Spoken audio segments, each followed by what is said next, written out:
जय श्रीकृष्ण दोस्तांनो. आज आपण 9वा श्लोक पाहणार आहोत. यथार्थ कर्मणोऽन्यत्र लोकोऽयं कर्मबन्धनः तदर्थं कर्म कौन्तेय मुक्तसंगाः समाचर. गीतेच्या तत्वानुसार सर्व कर्तव्य यज्ञच आहेत.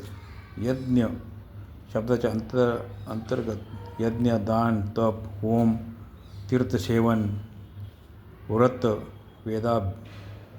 वेदाध्ययन इत्यादी सर्व शारीरिक, व्यावहारिक आणि पारमार्थिक क्रिया येतात.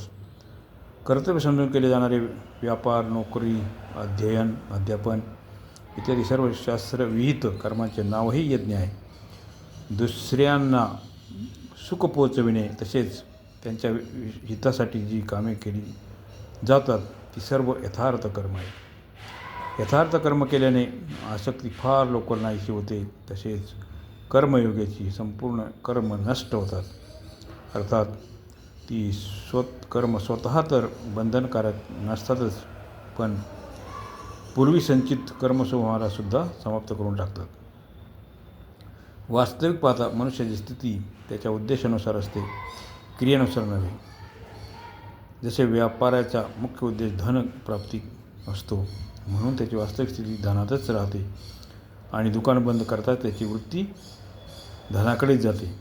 तसेच यथार्थ कर्म करीत असताना कर्मयोगाची स्थिती आपल्या उद्देशात परमात्म्यात असते आणि कर्म समाप्त करताच त्याची वृत्ती परमात्म्याकडेच आकर्षित होते. सर्व वर्णांसाठी वेगवेगळे कर्म आहेत. एका वर्णासाठी एखादे कर्म स्वधर्म आहे, तर तेच कर्म दुसऱ्या वर्णासाठी विहित नसल्याने परधर्म आहे, म्हणजेच अन्यत्र कर्म आहे. जसे भिक्षेवर जीवननिर्वाह करणे ब्राह्मणासाठी स्वधर्म आहे, परंतु क्षत्रियासाठी परधर्म आहे. त्याचप्रमाणे निष्काम भावनेने कर्तव्य करणे मनुष्याचे स्वधर्म आहे आणि सकाम भावनेने कर्म करणे परधर्म आहे. जेवढी म्हणून सकाम आणि निश्चित कर्म आहेत ती सर्व अन्यत्र कर्म श्रेणीत येतात. आपल्या सुख, ज्ञान, सन्मान, आराम इत्यादीसाठी जेवढी कर्म केली जातात ती सर्व अन्यत्र कर्म आहेत. म्हणून लहानात लहान आणि मोठ्यात मोठे जे काही कर्म केले जाईल त्यात साधकाने सावधान राहिले पाहिजे की आपले कर्म एखाद्या स्वार्थासाठी तर होत नाही ना. साधक त्यालाच म्हणावे जो निरंतर सावधान राहतो. म्हणून साधकाने आपल्या साधनेत सतर्क, जागरूक राहिले पाहिजे. अन्यत्र कर्म यात 2 गुप्त भाव आहेत. एखादी कोणी व्यक्ती आली तर त्याच्याशी एखादा मनुष्य या, असा इत्यादी आदरसूचक शब्दांचा प्रयोग करतो, परंतु अंतःकरणातून मी फार सज्जन आहे असा स्वतःला समजतो अथवा अशा म्हणण्याने येणाऱ्या व्यक्तीवर माझा प्रभाव पडेल या भावनेने म्हणतो, तर यात स्वार्थाची भावना सुप्त असल्याने ते अन्यत्र कर्मच आहे, यथार्थ कर्म नव्हे. सत्संग अगर सभा ह्यात एखाद्याने प्रश्न केला, परंतु मनात जर असा भाव असेल की ह्यामुळे वक्ता आणि श्रोतृगण मला चांगला जाणकार समजतील, तर हे अन्यत्र कर्म आहे, कर्मच आहे, यथार्थ कर्म आहे. तात्पर्य साधकाने कर्म तर केले पाहिजे, परंतु त्यात स्वार्थ, कामना इत्यादीची भाव नसला पाहिजे. कर्माचा निषेध नाही, परंतु सकाम भावाचा निषेध आहे. साधकाने भोग आणि ऐश्वर्य बुद्धीने कोणतेही कर्म करू नये, कारण अशा बुद्धीमध्ये भोगासक्ती आणि कामना राहते, ज्यामुळे कर्मयोगाचे आचरण होऊ शकत नाही. निर्वाह बुद्धीने कर्म केल्यासही जिवंत राहण्याची कामना कायम राहते, म्हणून निर्वाह बुद्धी त्याज्य आहे. साधकाने केवळ साधना बुद्धीनेच कर्म केले पाहिजे. सर्वात उत्तम साधक तर तो आहे जो आपल्या मुक्तीसाठी सुद्धा कर्म न करता केवळ दुसऱ्याच्या हितासाठीच कर्म करतो. कारण आपले हित दुसऱ्यासाठी कर्म केल्याने होते, आपल्यासाठी कर्म केल्याने नव्हे. दुसऱ्यांच्या हितातच आपले हित आहे.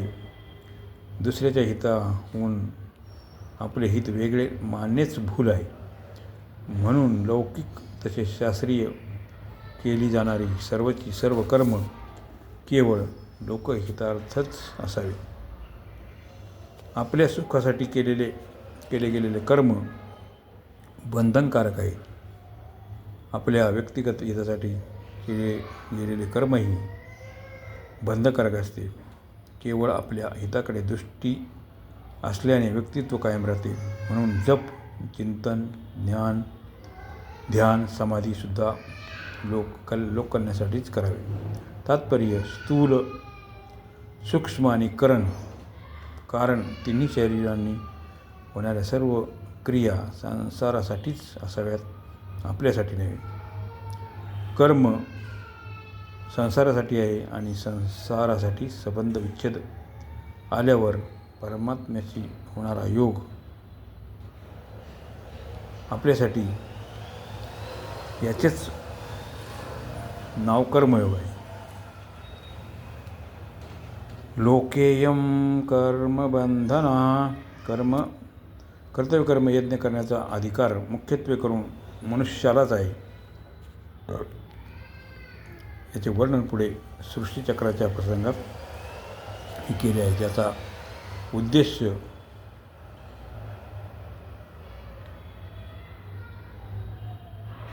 प्राणीमात्राचे हित करणे आणि सुख पोचवणे असते.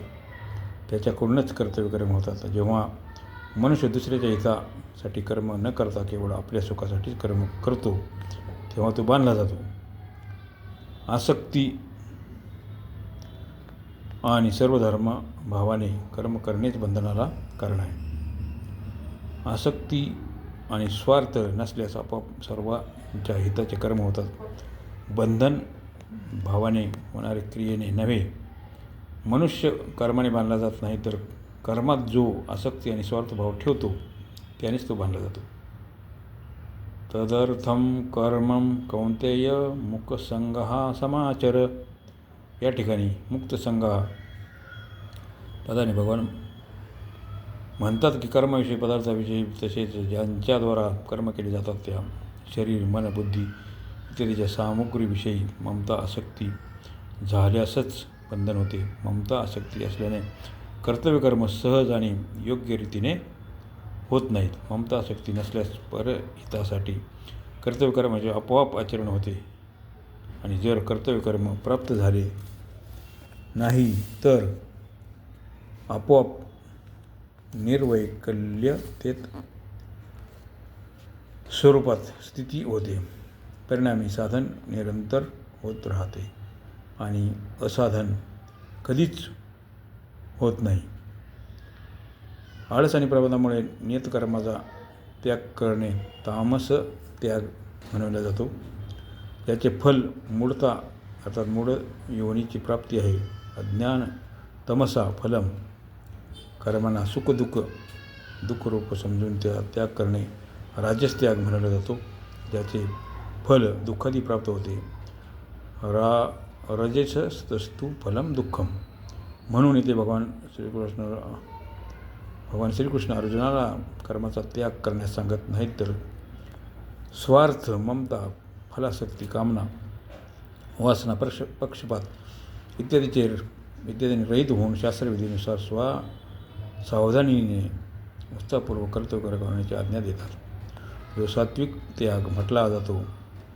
स्वतः भगवंतसुद्धा पुढे म्हणतात की माझ्यासाठी काही करायचे शिल्लक नाही, तरी पण मी सावधानीने कर्म करतो.